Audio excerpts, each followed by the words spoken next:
भक्त राजागण। राजाओं के वंश में इन राजाओं ने भगवान के भक्तों की बहुत अधिक सेवा की। श्री जयमल जी की साधु सेवा एवं संत सम्मेलनों के विशेष आयोजनों से उनकी राजधानी मेड़ता दूसरी मथुरा के समान जान पड़ने लगी।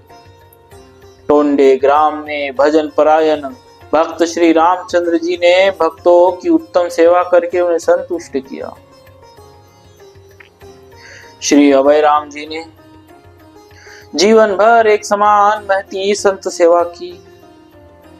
श्री निवान जी का संत सेवा का सुदृढ़ व्रत था।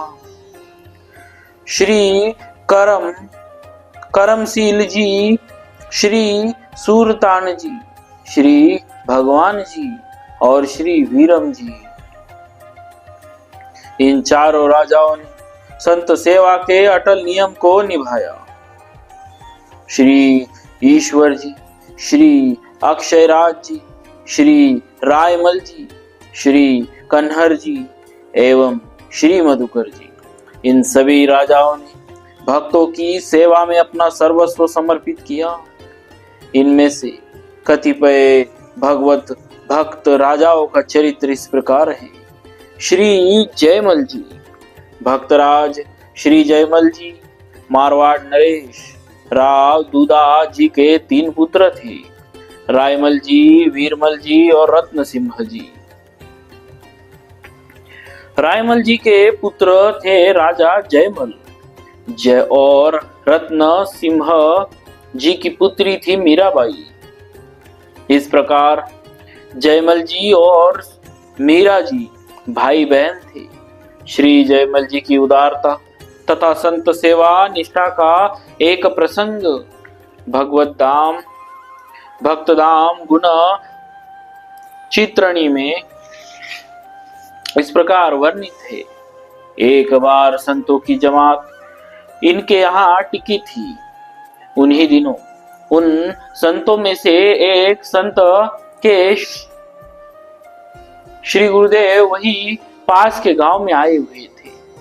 संत के मन में अपने श्री गुरुदेव जी के दर्शन की प्रबल इच्छा हुई, परंतु दैव योग से पांव में अत्यंत पीड़ा होने से वे चलने में सर्वथा असमर्थ थे। इधर श्री गुरु दर्शन की इच्छा भी अत्यंत बलवती थी। अतः संत ने श्री जयमल जी से कहा कि मेरे गुरुदेव अमुक गांव में ठहरे हुए हैं, मेरे पांव में पीड़ा हो रही, अतः आप यदि अपना घोड़ा दे दे तो उस पर सवार होकर मैं श्री गुरुदेव जी का दर्शन कराऊं। श्री जयमल जी ने तुरंत अपना घोड़ा संत को दे दिया। वे बड़े ही प्रसन्न मन से अश्वारूढ़ होकर श्री गुरुदेव जी का दर्शन करने गए। दर्शन करके जब लौटने लगे तब श्री गुरुदेव की दृष्टि उस घोड़े पर पड़ी। घोड़े का रंग रूप चाल ढाल देखकर उनका मन ललचाया।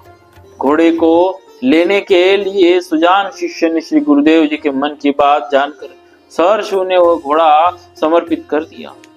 यहाँ श्री जयमल जी से आकर सब बात सच सच कह दी। संत की गुरु निष्ठा देखकर ये बड़े प्रसन्न हुए और बोले, आपको अथवा आपके गुरु जी को यदि और घोड़े चाहिए तो और ले जाइए, हमारा तो सर्वस्व संतों का ही है। श्री जयमल जी की संत सेवा निष्ठा को देखकर वे संत बहुत प्रसन्न हुए। आशीर्वाद देते हुए उन्होंने इनके भक्ति भाव की प्रशंसा की।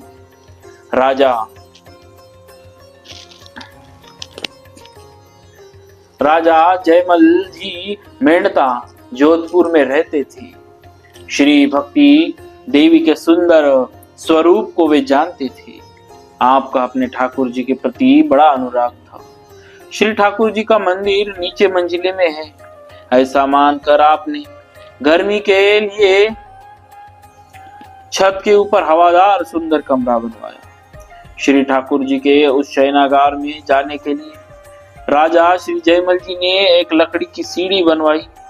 उसके द्वारा उसमें जाकर आप स्वयं पुष्प आदि के शैया की रचना करते एवं शयन भोग जल आदि सभी वस्तुएं यथास्थान रखकर नीचे उतर आते और सीढ़ी को वहां से हटाकर अलग रख देते। जिससे कोई दूसरा वहां न जा सके। कमरे से थोड़ी दूर अलग बैठकर मन ही मन आप ध्यान करते कि लाल जी शैया पर सुखपूर्वक शयन कर रहे हैं। भगवत सेवा के इस रहस्य को आपकी रानी भी नहीं जानती थी। एक बार रात में उसने सीढ़ी लगाई और थोड़ा सा पर्दा हटाकर झांक कर देखा तो उसे एक सुंदर सुकुमार किशोर बालक शयन करता हुआ दिखलाई पड़ा। रानी पुनः चुपचाप उतर आई और निशैनी को यथास्थान रखकर महल में चली गई। प्रातःकाल आकर रानी ने अपने पतिदेव को सब बात सुनाई और कहा कि मेरा मनोरथ पूर्ण हो गया। राजा श्री जयमल जी ने उसे डांट फटकार कर डरा दिया कि फिर कभी ऐसा नहीं करना, और मन ही मन यह जानकर प्रसन्न हुए कि इसके बड़े भाग्य है जो इसे श्री लाल जी के दर्शन हो गए। भक्तों, ऐसे प्रभावशाली और इनके प्रेम से खींचकर प्रभु भी इनके सेवा से खुश होकर इनके यथा चित्त जहां पर ये सेवा करते थे प्रभु की, वहां पर प्रभु आते थे और इनकी सेवा स्वीकार करते थे। ऐसे थे हमारे श्री भक्तराज श्री जयमल जी महाराज। तो भक्तों, बोलिए भक्तराज श्री जयमल जी महाराज की जय।